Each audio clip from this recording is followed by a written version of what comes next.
उद्धव ठाकरे को झटके पर झटका लग रहा है। उद्धव ठाकरे जी यूं तो सुप्रीम कोर्ट के भरोसे हैं कि उनका क्या होगा, 20 तारीख को केस होना है, उसमें क्या सुनवाई होगी और 20 जुलाई को उनके पक्ष में रिजल्ट आएगा, ऐसी उनको उम्मीद है। लेकिन तब तक लग रहा है कि उनका साथ जो अभी तक निभा रहे थे वो भी एक एक करके एकनाथ शिंदे गुट में शामिल हो जाएंगे।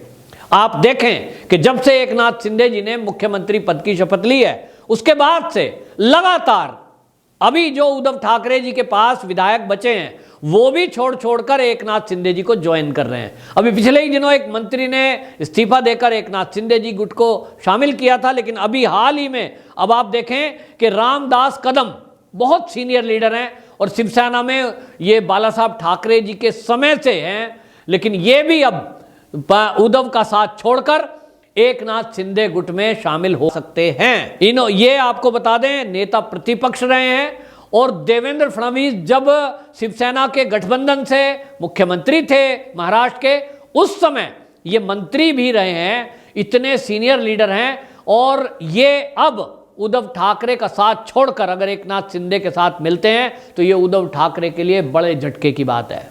आपको ये भी बता दें कि ये रामदास कदम जो हैं, इनका बेटा है योगेश कदम, वो भी विधायक है और वो कुछ दिनों पहले ही वो एकनाथ शिंदे जी के साथ गुवाहाटी में जब सारे विधायक थे उस समय जाकर के मिल गए थे। लेकिन ये क्योंकि मंत्री थे और उद्धव ठाकरे ने इनको नेता प्रतिपक्ष बनाया था तो इस वजह से ये शायद अभी तक तोल मोल कर रहे थे। अब इनके इस्तीफा देकर छोड़कर जाने का मतलब आप समझिए, अब मंत्री तो ये है नहीं, लेकिन ये जो अब इस उद्धव गुट से इस्तीफा देकर के एकनाथ शिंदे गुट में गए हैं, इनके जाने का मतलब आप समझिए कि जब उद्धव ठाकरे ये दावा कर रहे हैं, संजय राउत ये दावा कर रहे हैं कि जैसे ही मंत्रिमंडल का विस्तार एकनाथ शिंदे करेंगे इसके बाद देखना उनके बहुत सारे विधायक छोड़ करके हमारे पास आ जाएंगे जो हमारे को छोड़ के गए थे। अब यहां तय हो चुका कि जो एकनाथ शिंदे गुट में अभी तक 40 थे, अब ये विधायक चले गए हैं एक और, तो 41 संख्या हो गई। ये 41 विधायकों को अच्छे से पता है कि हम 41 विधायकों में से जो मंत्री बनने हैं वो केवल 16 बनेंगे। ऐसा क्योंकि खबरें जो सूत्रों से खबर आ रही है वो यही आ रही है कि 16 विधायक एकनाथ शिंदे गुट से मंत्री बनाए जा सकते हैं और 27 जो विधायक हैं वो भारतीय जनता पार्टी और उनके गठबंधन के गुट से मंत्री बनाए जा सकते हैं। तो सबको पता है कि 40-41 में से 16 बनेंगे और 40 में से 16 बनेंगे, ऐसे में खबर पहले से चल रही है। ऐसे में अगर कोई पूर्व मंत्री नेता प्रतिपक्ष रहा हो रामदास कदम, वो उद्धव ठाकरे को छोड़कर जाते हैं, इससे मैसेज साफ है कि एकनाथ शिंदे जी के साथ जो विधायक गए हैं वो मंत्री पद के लिए नहीं गए हैं, वो किसी लालच में नहीं गए हैं, वो केवल इसलिए गए हैं क्योंकि उन्होंने महसूस किया कि वो जब उद्धव ठाकरे जी के साथ रहते हैं वहां उनकी कोई सुनवाई नहीं होती, कोई कदर नहीं होती और वहां वही एक छत्र शासन जैसा चलता है, राजशाही जैसा। वैसा ही व्यवहार है, वैसा ही बातचीत है, वैसा ही अहंकार है। और इस तरह से हम देखें एक के बाद एक फैसला उद्धव ठाकरे जी हर बार गलत करते जा रहे हैं। अभी उन्होंने एक फैसला ठीक किया कि ठीक है, राष्ट्रपति चुनाव है, एक आदिवासी महिला पहली बार देश का राष्ट्रपति बनने का उनको अवसर मिल रहा है, हम एनडीए की कैंडिडेट द्रौपदी मुर्मू को वोट करेंगे। लेकिन इधर जब उपराष्ट्रपति की बात आती है तो उपराष्ट्रपति जो पद है उसके लिए एक जाट कम्युनिटी जो कि ओबीसी है उनका एक कैंडिडेट जगदीप धनखड़ के रूप में एनडीए खड़ा करता है। यहां फिर से मना कर देते हैं संजय राउत, हम इनका साथ नहीं देंगे। किसको वोट करेंगे? मार्गरेट अल्वा को। मार्गरेट अल्वा कौन है? क्या कांग्रेस के निकट ज्यादा है या वो शिवसेना के निकट ज्यादा है? सवाल तो ये है, लोग सवाल पूछ रहे हैं कि आप हिंदुत्व की बात करते हो, एकनाथ शिंदे जी के हिंदुत्व से आप अपने को बड़ा हिंदुत्ववादी बताते हो और फिर आप कहां जाकर के वोट कर रहे हो? जो कांग्रेस की मंत्री रही, जो कांग्रेस की विचारधारा को आगे चलाने वाली रही, फिर वहीं।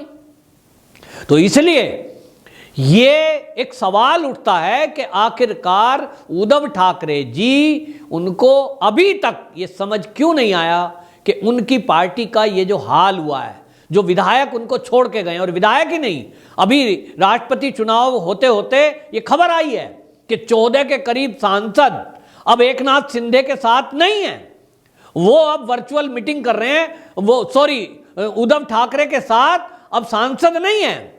14 सांसद अब उद्धव ठाकरे का साथ छोड़कर एकनाथ शिंदे जी के साथ जा चुके हैं। उनकी विचारधारा उधर है, वर्चुअल मीटिंग चल रही है उनकी। तो जो उन्होंने वोट किया है, वोट तो राष्ट्रपति पद के लिए किया है, लेकिन अब उन्होंने तय कर लिया है कि अब हम उद्धव ठाकरे जी के कहने में नहीं चलेंगे। अब जैसे राष्ट्रपति पद में हमने अपनी अंतरात्मा की आवाज सुनी है, ठीक उपराष्ट्रपति पद में भी ऐसे ही करेंगे, और आगे भी हम पार्टी का चुनाव करने के लिए भी अपना निर्णय कर चुके हैं। एकनाथ शिंदे के साथ उनकी मीटिंग हुई है, और आपको बता दें 19 टोटल सांसद हैं शिवसेना के, अब जिसमें से 14, अब 3 तो उसमें राज्यसभा के हैं, 14 जो है अब आप समझ लीजिए ये विधायक सांसद तय कर चुके हैं कि वो एकनाथ शिंदे के साथ आएंगे। इसका मतलब क्या है, 20 जुलाई को जो भी फैसला हो वो सुप्रीम कोर्ट का फैसला आएगा। हालांकि कानून के जानकारों का कहना यह है कि 20 जुलाई को भी जो फैसला आना है वो एकनाथ शिंदे गुट के लिए ही फेवर में आएगा, क्योंकि अभी तक जो राज्यों के अनेक मामलों में इस तरह की सिचुएशन बनी है, और उसमें जब सुप्रीम कोर्ट ने फैसले दिए हैं तो वो नंबर गेम देखते हुए उनके पक्ष में ही फैसला हुआ है। लेकिन कोर्ट का जब तक फैसला नहीं आता उसको तब तक कुछ कहा नहीं जा सकता। लेकिन इतना तय है, कोर्ट का जो भी फैसला आएगा, जो शिवसेना के एकनाथ शिंदे के साथ विधायक आए हैं और जो अब सांसद मीटिंग कर रहे हैं, इन्होंने फैसला कर लिया है कि हमको किधर जाना है, हमको किसके साथ जाना है। तो वो फैसला हो गया है। सुप्रीम कोर्ट से अयोग्यता का फैसला अगर आ भी गया, मान लो, तो भी सरकार तो उद्धव ठाकरे की दोबारा बनने से रही, मां विकास अघाड़ी की बनने से रही, क्योंकि अब ये विधायक और जो सांसद ये टूटकर अलग आए हैं, ये कुछ निर्णय करके आए हैं, पक्का विचार करके आए हैं, ये वापस नहीं जाने। आप इनको अयोग्य घोषित करा दो तो अगर 15-16 अयोग्य घोषित हो भी जाएंगे, उसके बाद क्या होगा, ज़्यादा से ज़्यादा चुनाव होगा। और अगर चुनाव होता है तो आज की स्थिति ये है कि उद्धव ठाकरे गुट का जो अब हाल है महाराष्ट्र के अंदर पूरे, वो सब लोग समझ चुके हैं कि अगर इस कंडीशन में आने के बावजूद भी सत्ता चली गई, अब पार्टी जाने वाली है, लेकिन उद्धव ठाकरे जी समझने को तैयार नहीं है। और अभी भी हर बात में अगर वो कांग्रेसियों से सलाह करेंगे, वो एनसीपी के प्रमुख शरद पवार से सलाह करेंगे, और शिवसेना में अगर उनको सबसे बुद्धिमान व्यक्ति यदि कोई लग रहा है इस समय, वो एकमात्र संजय राउत हैं, तो संजय राउत जी की सलाह पर चलेंगे, बाकी उनको किसी की सलाह लेनी नहीं है। क्या शिवसेना में संजय राउत जी से ज्यादा अक्लमंद व्यक्ति, पुराना व्यक्ति, शिवसेना को समझने वाला व्यक्ति कोई है नहीं?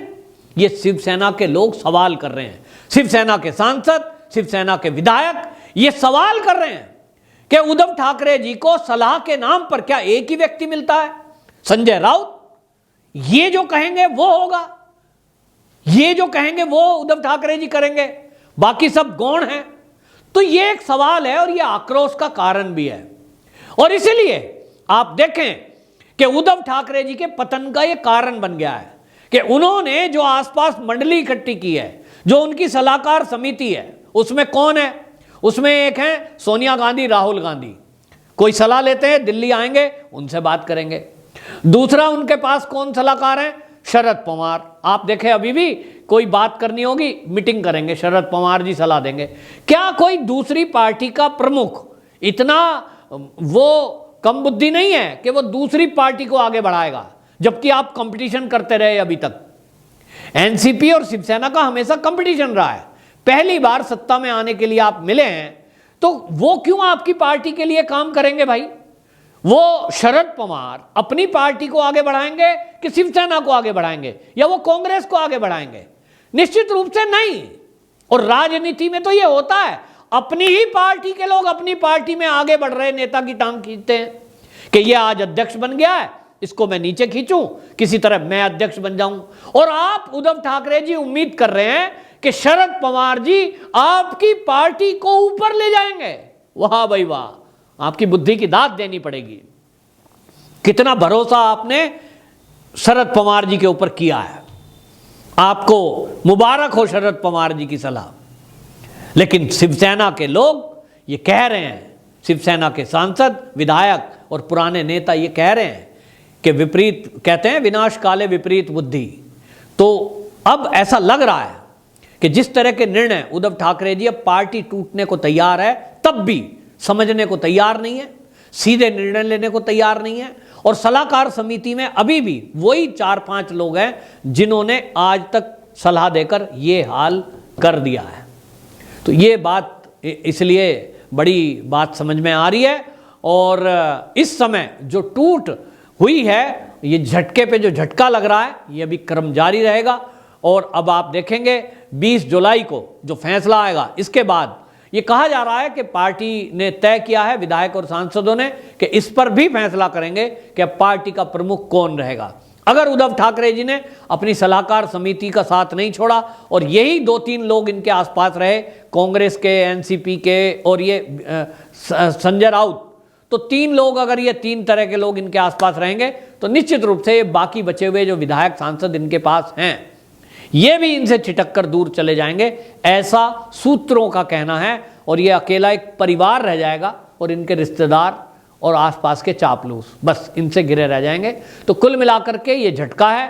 और राष्ट्रपति चुनाव के बाद जिस तरह से एकनाथ शिंदे की मीटिंग सांसदों के साथ ये खबर आई, ये बहुत ही अपने आप में उद्धव ठाकरे जी के लिए सबक लेने वाली है। देखते हैं उद्धव ठाकरे जी इससे सबक लेते हैं या अपने पुराने रास्ते पर ही चलकर वो पार्टी का अध्यक्ष पद भी गंवाते हैं। वंदे मातरम।